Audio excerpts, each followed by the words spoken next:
6 3-bit HAB. Coed 6 is currently on supply route. Retasking now.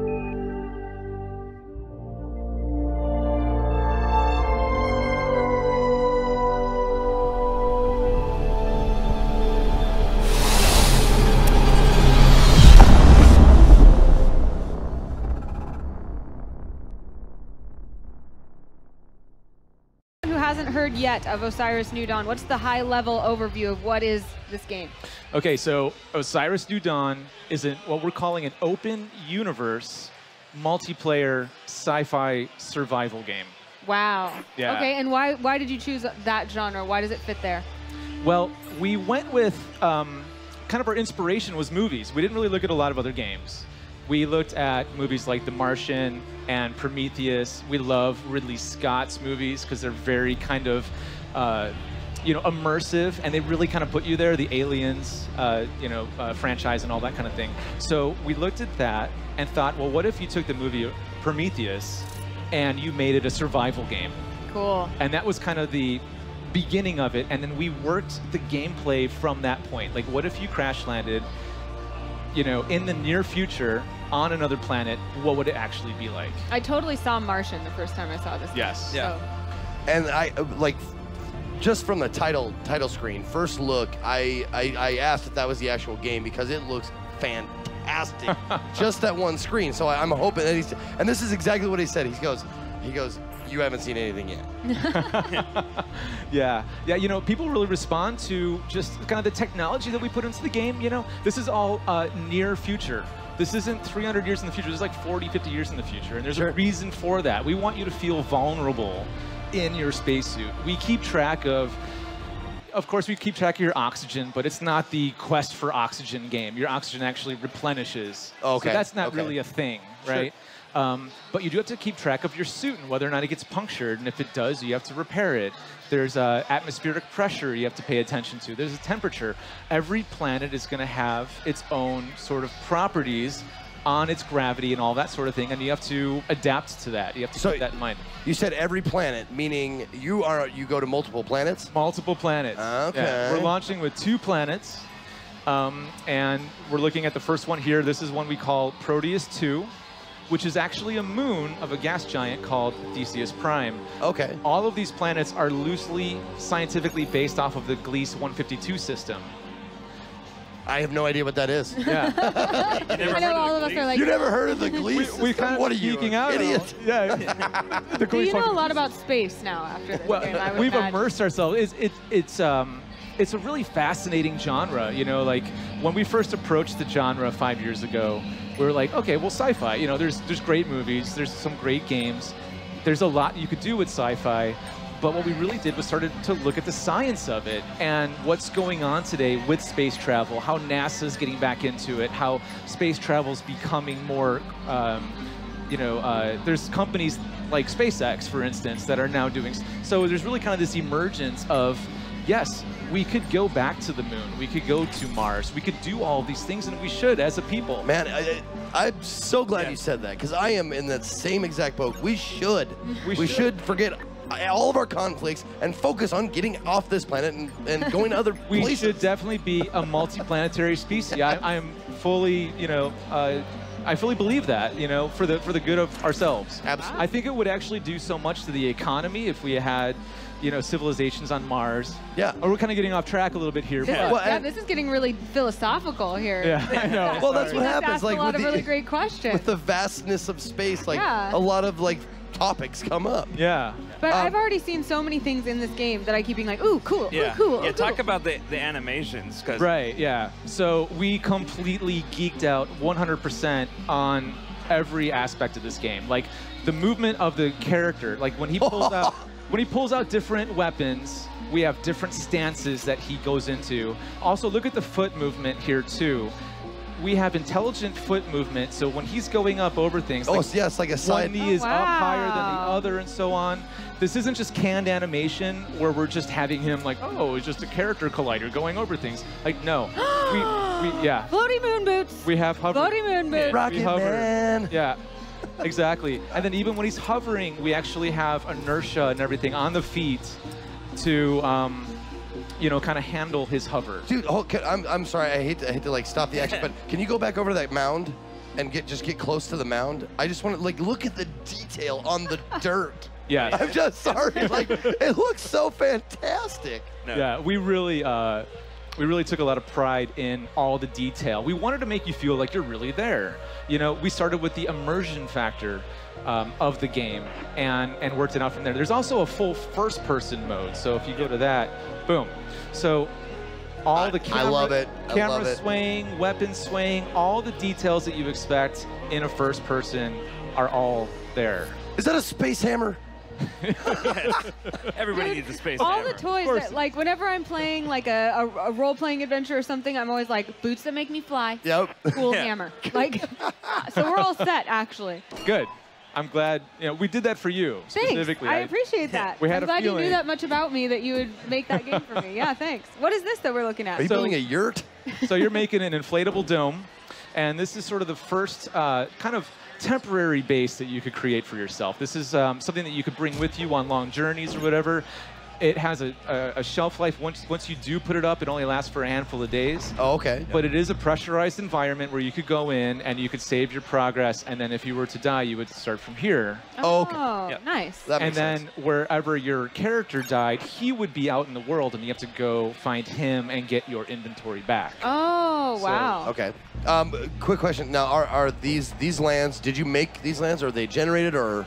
Yeah, it's awesome question. So we wanted to handcraft every planet, right? So, and me being a lead environment artist at AAA studios in the past, like Blizzard and Midway, I love being able to really kind of craft where mountains are, where craters are, where floating rocks are, where the planets are in the solar system and whatnot. And so we use procedural algorithms in a very unique way. Okay. For instance, we'll put a crater somewhere with an artistic brush, and then we'll use proceduralism to put in all the erosion and sediment carry and all that to really make it feel like it's, got some age. Yeah. How it would naturally be. Yeah. Exactly. Like what? Yeah. That's kind of how I figure. That's how I like imagine in my head. It's like I'm gonna put a tree here, and then my magical nanobots are gonna put like what would be around a tree. Yeah. So what's cool here is he's hitting all this with his chisel, and Space hammer, please. Space. I'm kidding. I'm kidding. I'm sorry. Excuse me, proper nomenclature. We'll change the name. Don't. Which could also be used as a melee weapon. Yep. Nice. So Well, I full would melee. hope so. Full melee. Speaking of melee, Yes. enemies, Oh, friends, yeah. creatures, what's going on? Well, there's all kinds of indigenous life. Plus, it's multiplayer. We've been building this multiplayer from the very beginning.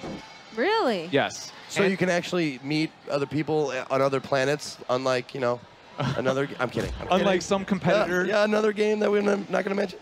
Right.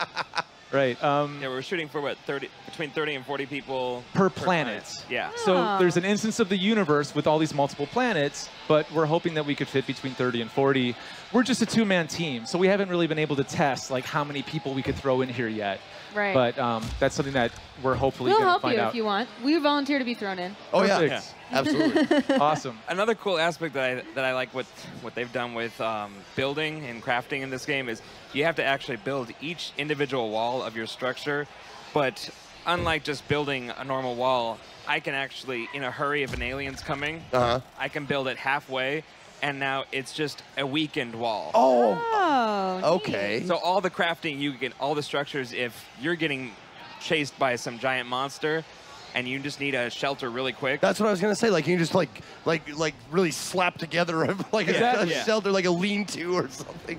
Like just gotta put the walls up real quick. Then you can defend yourself, and then you can go back and repair them. Okay. Yeah. Cool. And of So you course, said you could customize your base too. You could put all kinds of different attachments on this, different hallways, biodomes, laboratories that could wind up making other vehicles and droids and whatnot. So, and you could invite people to your colony and then cooperatively That's what I was gonna ask. build this together as a team. That sounds fantastic. I'm curious, too. Uh-oh.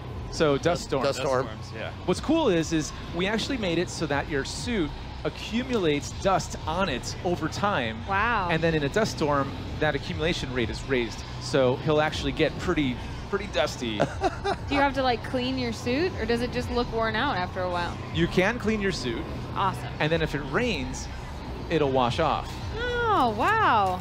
Okay, More- I more got. immersive. We totally geeked That's out. what I was gonna We say. couldn't help us. I was gonna ask, like, how many times did this like conversation happen? It's like, I want a suit to be dusty, and then the other guy's like, really? I mean, you know how much like it's gonna take? You're right, but God. And damn then it. how are we gonna wash it off? Like You know- when it rains, you know? Right. Oh, so you wanted to wash off too? Okay, fine. Suppose I'll do that. Well, see, if I worked at like a bigger, more established company, that would have been the response. But Right. since we're just a two-man team, I just went and did it. Yeah. And we were talking about that. We were talking about like I think that's important to mention is that when you're a two-man team or when you're a smaller development team, Yeah. you can actually get shit done. Yeah, there's no big whole committee. It isn't like we have to not do anything until the meeting happens and then have everything all kind of listed out. We move really rapidly. And, you know, I used to work in AAA. I used to work at Blizzard and Right. Midway. And I saw some of the, you know, kind of pitfalls of, yeah, you have a lot of great talent all around you, but it's not being utilized, you know, smoothly enough. And I witnessed that firsthand. And I always thought, like, you know, if I were to go indie, we could move really rapidly without any of that, you know. Well, you don't have to wait for someone to change the light to green, you know? Yeah. Exactly. You're sitting there, you're like, I have this wonderful idea, but I have to wait for this asshole to see it my way. Yeah, and there's all this politics, and then you wind up with little fiefdoms, and like, oh, they wanted the suit red, and we wanted it green. Right. You know. Like, we're arguing like for 10 days about the name of the sword. Yeah. I was gonna. Speaking of the color of the suit, I keep seeing this like inventory screen popping up with your character. Is that character a specific character in the game, or is that someone that I create that I customize? Well, yeah, Who's that's that? going to be you and your suit. We just don't have the colors hooked up on him yet, but that will completely reflect what you look like. So I can change my character to look like me if I want to. Well, different gloves, different boots, all that sort of stuff. We do want to introduce female astronauts Awesome. soon. Yeah. I mean, I know that the assets take a while to Assets build. take a while, yeah. Yep, And yep. this is all, you know, we use ZBrush, so it's a million polygons just for that suit that has to be baked into something that it could actually run in an engine. And Cool. there's a proficiency system too. So as you actually use all your different tools that Oh, I saw that, yeah. you'll actually, so the more you use your hammer, you actually will level up your melee. The more you use your guns, you'll get better by use. Okay. Cool. So even like using your tools on other like inanimate things will up like your combat with it. Yeah. Yeah, right now, if you're hitting a rock and you're actually doing damage to it, you're accumulating proficiency for it. Okay.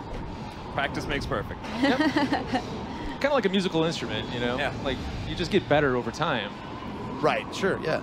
Now, are we going to be able to see any other things, perhaps? Yeah, see any creatures yet? Yeah, let me You get. want to pull the light up? Ooh. So is this dark because it's a dust storm? I think it's starting to rain. We have a Ooh. really detailed weather system. Oh, in I the see the game. rain on the visor. Yeah. Yeah, it'll start dripping down. Wow. I like that. Especially appropriate for here in Seattle. Yeah. Yeah. This is our Seattle weather simulator. Right, exactly. So the creatures that you'll see in the game here are very specific to the environment, and they move completely procedurally. There's no canned animation. So what that allows us to do is, if you go beyond that rock, you should see something up there. What is like the Okay. It looks like a volume thing at the bottom. Oh, that's your Like it's That's your kinda breath. Yeah. It's, Oh. Yeah, we actually So- keep track of how fast you're going, and then your breath, the sound of your breath and everything is all procedurally handled right there. Wow. And then if you're running a lot, you'll actually get a little tired and you have to wait for that to come back. You know, I mean, if You'll you have get a big, winded. you have a big spacesuit on, you know, it's a lot of work to move around at these things. Yeah. So we want to reflect that, but it doesn't really bog you down. You know, it just Right. it just brings you into the realism. well, you got flying space boots. Yeah, exactly. You know, kind of. Oh, adult crab monster. Oh, Jesus. That's a creeper. So you could see how his legs are moving in the environment. Oh. All of that is all happening in real time, and we actually procedurally move all of him. So he completely moves to the environment. No, he's got a hard wow. shell. Get your space hammer out. Yeah. I don't want I to be in got it. melee with that thing. Well, that's how you get all the delicious, delicious giant crab meat. Yeah, exactly. So like most survive, games, yeah. if they had a creature that big, it would have just canned animation. It would be in like one spot. Right, yeah. But we have them everywhere in the world, and they actually climb up over things, and they climb Wow. up, you know, and up walls and whatnot. It's pretty freaky. If you go to the right, you could probably find some more cool stuff. There's the gas giant that we call Theseus Yeah, I was Prime. gonna say, yeah. Yeah, so that is, we're in orbit around that. We're actually on a moon right now Okay. called Proteus 2. It's funny to mention those things like the procedural animation that when I'm in it, I'm just so immersed that I don't even notice that I'm seeing animation that's so different Right. until you point it out. So it's really cool to hear from the people who made it. That's kind of the goal, is that you take all this for granted. Right, yeah. That's good, it's working. So what do I do with these guys after I take them down? Is there anything I gather from them, or am I gathering minerals, or am I gathering experience? You should do the Oh my pistol, God. because you're Oh, just yeah. mowing them down Yeah, way it's too true. easy. Ouchie. So Oh, yeah, what was that guy?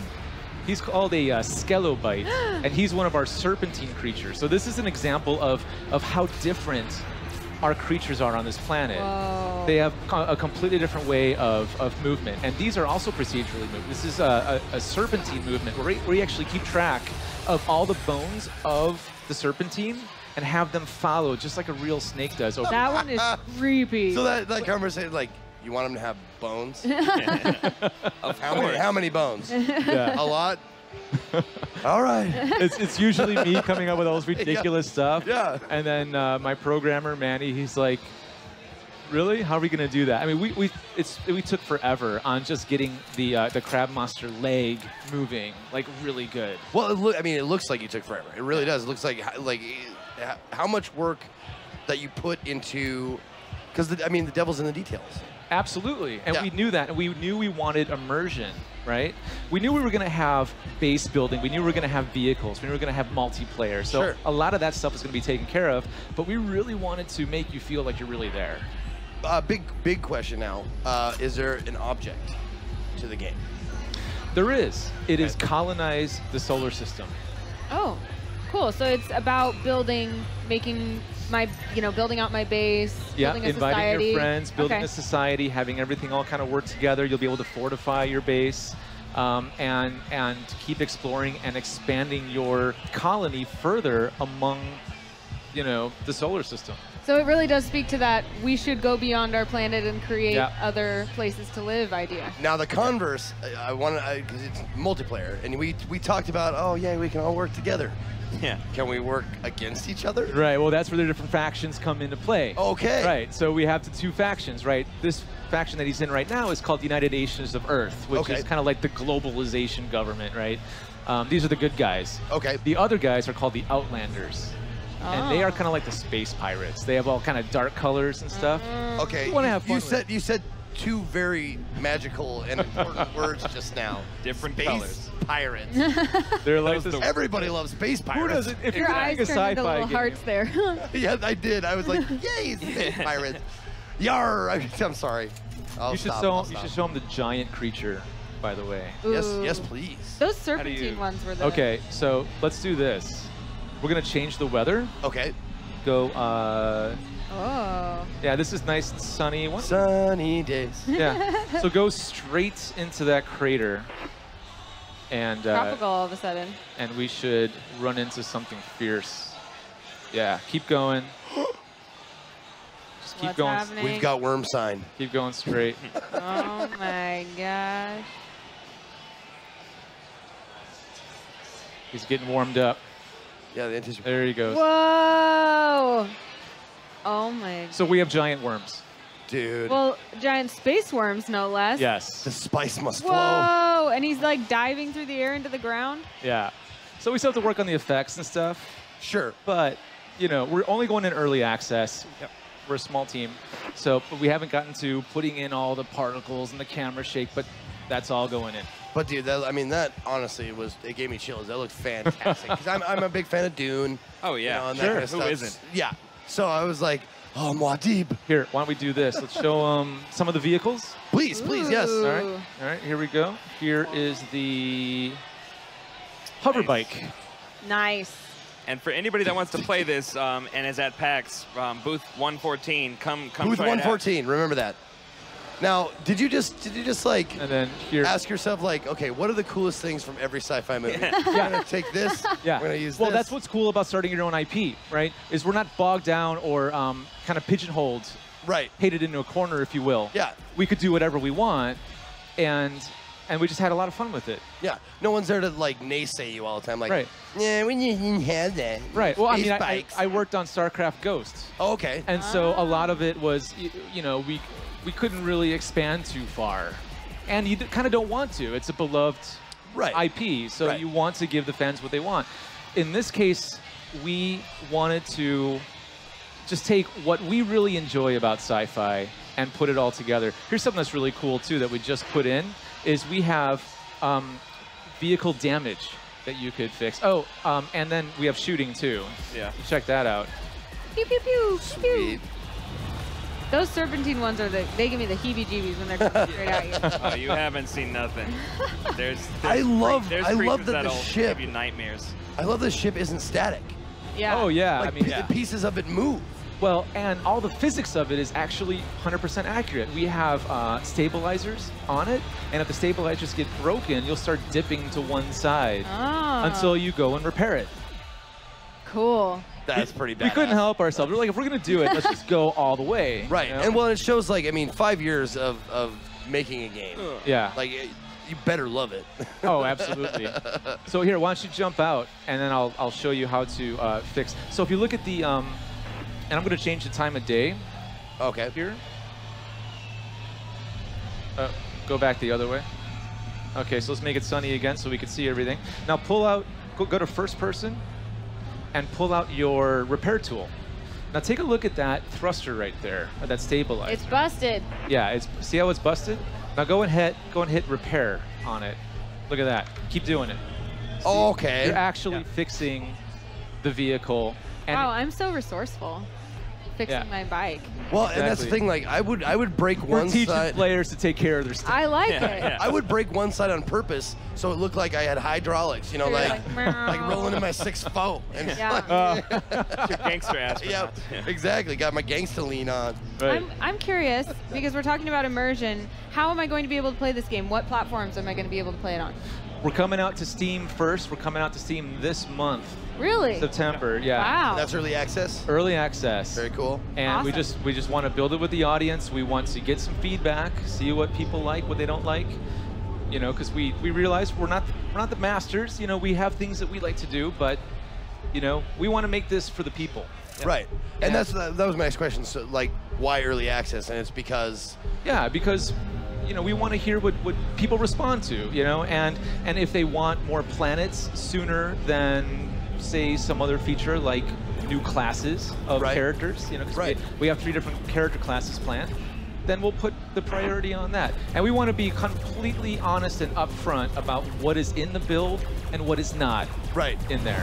We want to show you, we even like are going to put a Trello board up so you can see what we're working on Oh, cool. at any one point. We want to be 100% honest and transparent about all of that.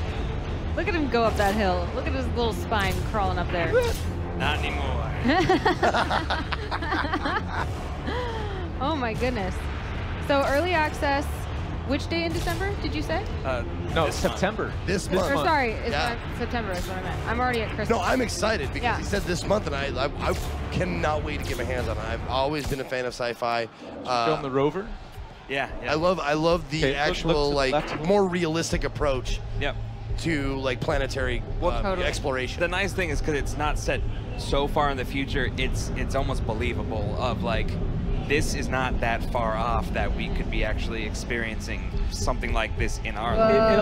It allows you to feel vulnerable. If you set it too far in the future, then everyone's just a big tank that can take a huge amount of damage, and you Sure. don't. It's like why even make it a sci-fi game except for just the visuals? Yeah.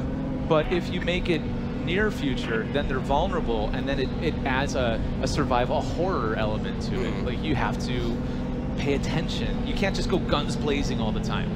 Wow. It's I'm important. geeking out about those wheels. Yeah, we geeked out on like making sure the wheels, the suspension, and everything. We're still working it out. There's still a few kinks in there, but It's like a creature. It's like a. so the rover will be able to carry multiple characters, multiple players along with you, and you can go and it has a big inventory, so you Sure. can really load it up. Yeah, it's like a GI Joe. Like I'm gonna put Sergeant Slaughter in there. Yeah. I'm gonna put Duke in there. Yep. Zartan, get out of there.